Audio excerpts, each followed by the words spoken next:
Hello viewers, Tim Paul here, editor of Gambling Insider. I'm with Simon Thomas, the Executive Chairman of the Hippodrome Casino, and we're here at the brand new Sportsbook. Simon, thanks for joining us. It's truly a pleasure to have you here, and we love showing off our toys all the time, and this one is particularly special. Absolutely, yeah. Always great to talk to you, and I'm a big sports fan myself, so this is, I'll try not to get too distracted with all the screens we have here. But tell us about this not concept per se, but it reminds me of a Vegas sportsbook in the US, and here we are in London, UK.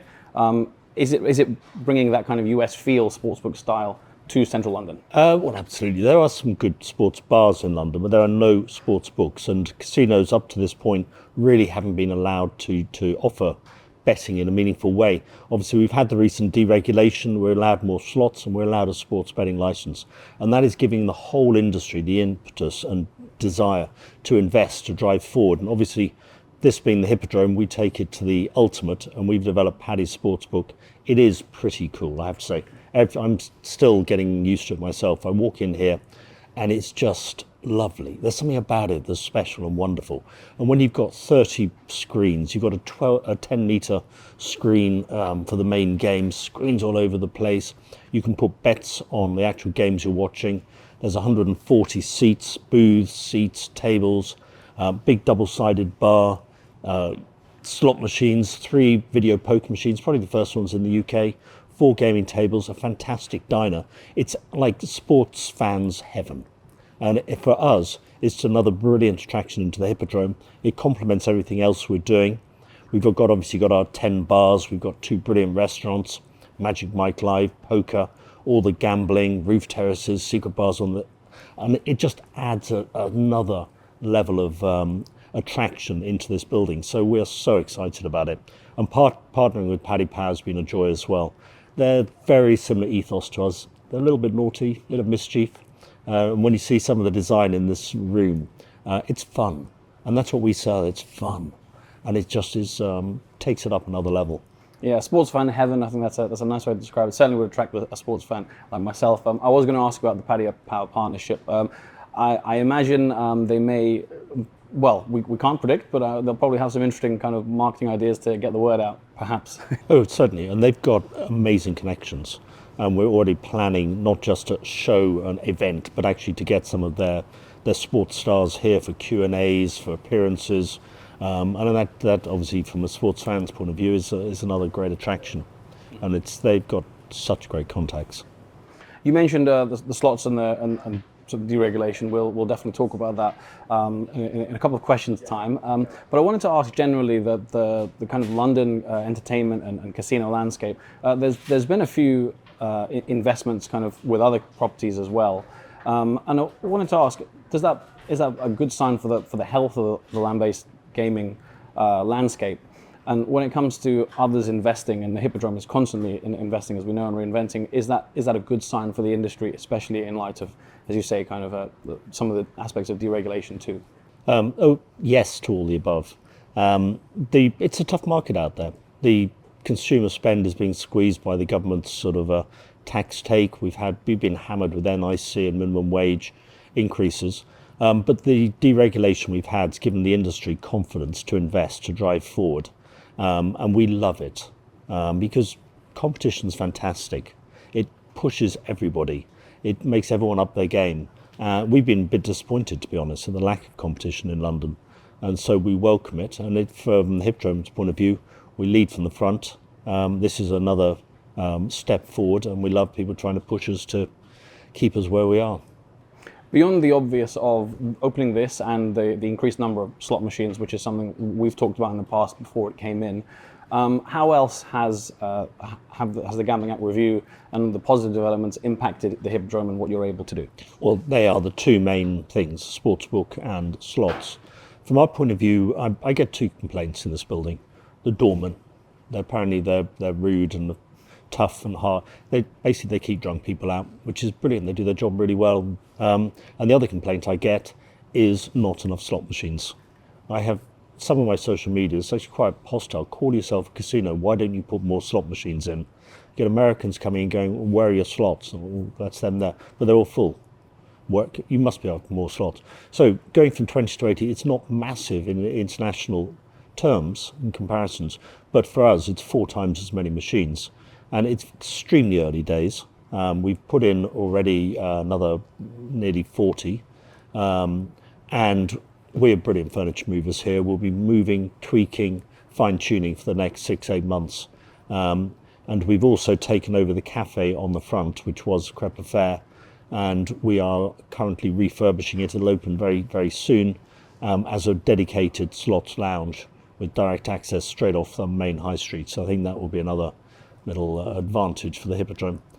So they're great. They're very popular. They're low stake. They're normal in casinos worldwide, and it gives us a chance to actually compete more internationally.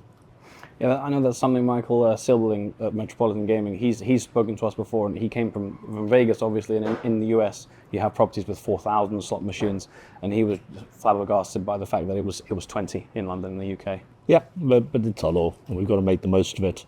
If we were allowed 4,000, the Hippodrome wouldn't exist.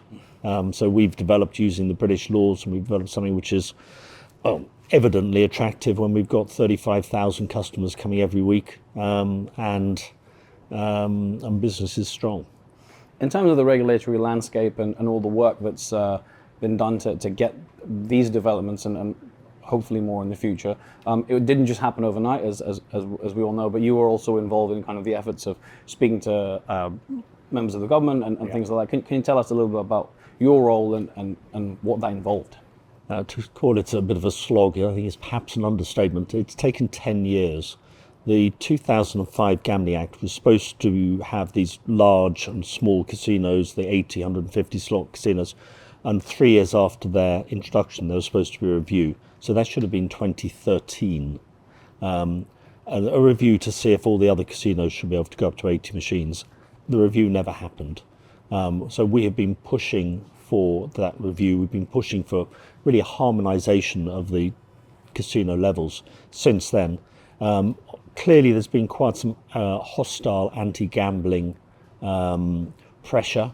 A small group of people that are very exercised about gambling make an awful lot of noise. That's made life quite hard. So against the backdrop of that, to get meaningful deregulation is brilliant. And it's become because we have really worked with the regulators, with the politicians. We've wined and dined. And when I say we, the British casino owners, operators, wined and dined politicians. We've shown them what we do. We're very proud of what we do. We're not in the harm minimisation, social responsibility business. We're in fun, excitement, stimulation, socialisation. Part of that clearly is making sure the customers aren't hurt. And that's having really good food standards, having great health and safety standards, having great bar standards, great slot standards, great gaming standards.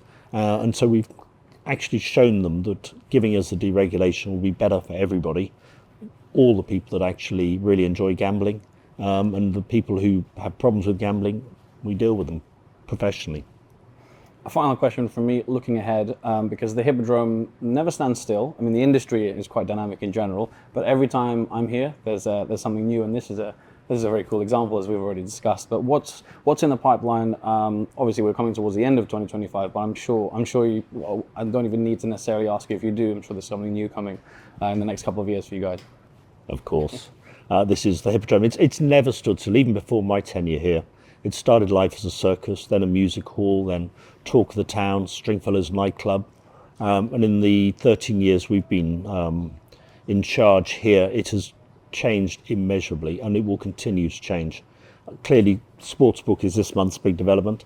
Next month's development is the slots lounge on the front. And actually, in November, we are doing with our secret bar, Archive and Myth. We're taking that up another level because by taking over the cafe unit, we also take over the kitchen, and the kitchen is right next to Archive and Myth. So we're going to turn that into a fantastic, think of a chef's table in a restaurant. Imagine a chef's table in a cocktail bar. And it won't be sort of how to make the perfect martini type stuff. It'll be really cutting edge experimental cocktail making when you're actually immersed in the whole of that mixology. So we're really excited about that. And then clearly, probably the next big one is redeveloping the entire rooftop here. We've got a lovely roof terrace.